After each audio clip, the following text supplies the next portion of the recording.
Good afternoon to everyone. Magandang hapon po. I guess we're serious here. I am so proud that we just received the recognition coming from the group of our Poverty and Economic Policy CBMS Network. At ito po nagbibigay ng isang napakalaking karangalan po para po sa aming lalawigan ng Batangas. But if you would allow me, I would like also to share this recognition, of course, to those people who really worked hard in implementing CBMS in our province, Batangas. So, of course, our provincial government of Batangas, maraming salamat, mabuhay tayo, and also our United Nations Development Program, ang ating Statistical Research and Training Center, ang ating CBMS Network Team, our National Economic Development Authority, of course, ang NEDA, na since 2009 to 2010 ay amin po talaga at pinagtrabahuhan po ng mahigpit para makuha po namin ang status at maging matagumpay po kami sa ating CBMS or Community-Based Monitoring Survey or System. Kasama rin po namin ang ating po Department of Interior and Local Government, DILG, Batangas State University, University of Batangas, municipal governments, and barangay governments. And to all of you, maraming salamat. Maliit lamang po, briefly, ipinagmamalaki po ang CBMS o Community-Based Monitoring System sa amin pong lalawigan kasi ito po isang naging napaka-epektibong tulong para na sa ganun ay ma-pinpoint namin at matumbok namin ang gusto kung ano talaga ang solusyon sa pangangailangan po ng aming constituents. And through this CBMS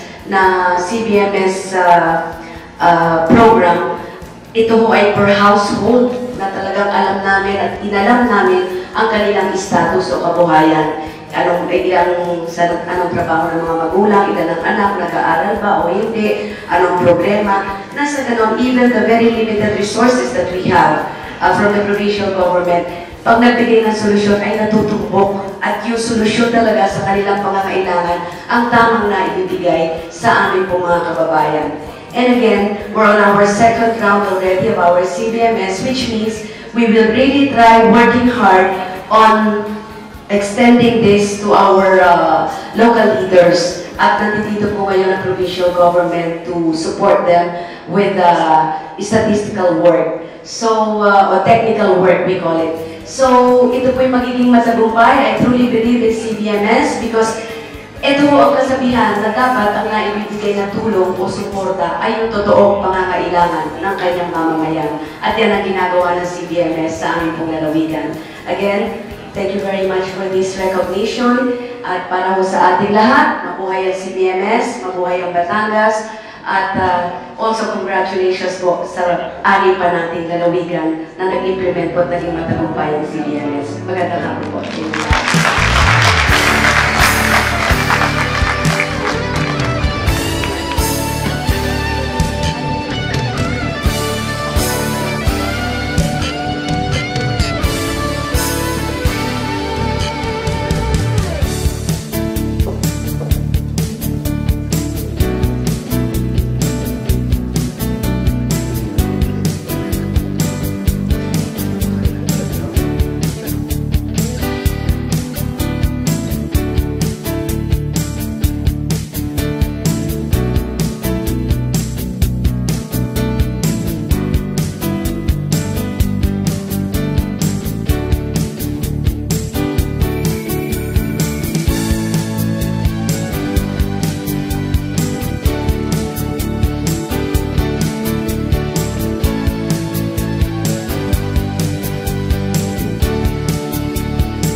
I'm sorry.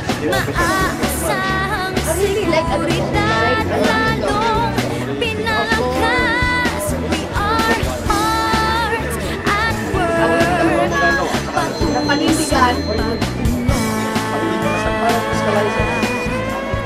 So how do you handle it? Kasi gano'n yung nilipot buong lalawigan yan. Ay, kulang pa. Ay, pangsakit pa. Kaya ang intention po ng medical mission, agapan na natin.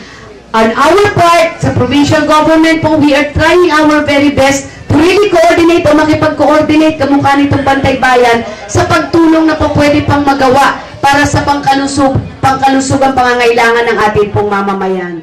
Kaya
ngayon, sa umaga pong ito ay pagtatalakayin natin ang pagkakaroon ng Barangay Baudes ng Violence Against Women's Desk o mas kilala sa tawag na Women's Desk. Ang nasabing lemesa tanggapan ay hainan nating mga babae ng ating hinaing at mga reklamo laban sa ilang uri ng pang-aabuso sa atin ng mga asawa, ganun din ang ilang lalaking sumusunod sa nanggugulo o sa nasasakupan ng ating barangay.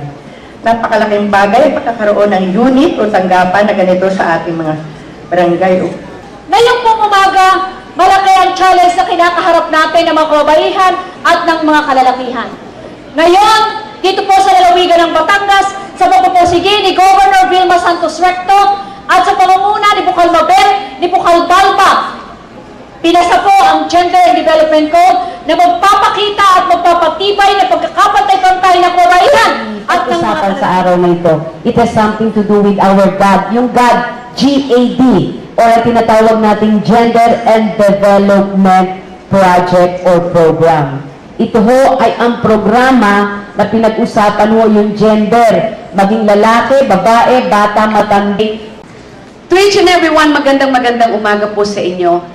Ako ay nagbigay ng umpisa lamang ng kung bakit meron tayong pagpupulong nito at kung bakit inimbitahan po natin si Secretary Soliman.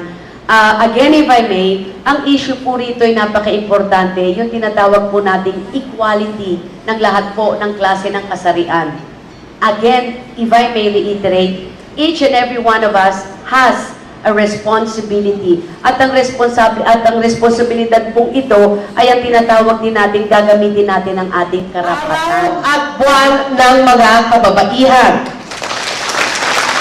Nais ko pong magpasalamat kay Gobernadora Vilma sa kanyang paanyaya rito sapagkat gusto ko hong palaging nakakakita at nakakapagbigay lakas loob at inspirasyon ang mga leader ng kababaihan katulad niya, katulad nyo, na kumikilos at nagkakaisa para kilalanin ang karapatan at kapakanan ng mga kababaihan at sa ganon napapangalagaan ang kaayusan at pag-unlad ng buong pamayanan at lipunan.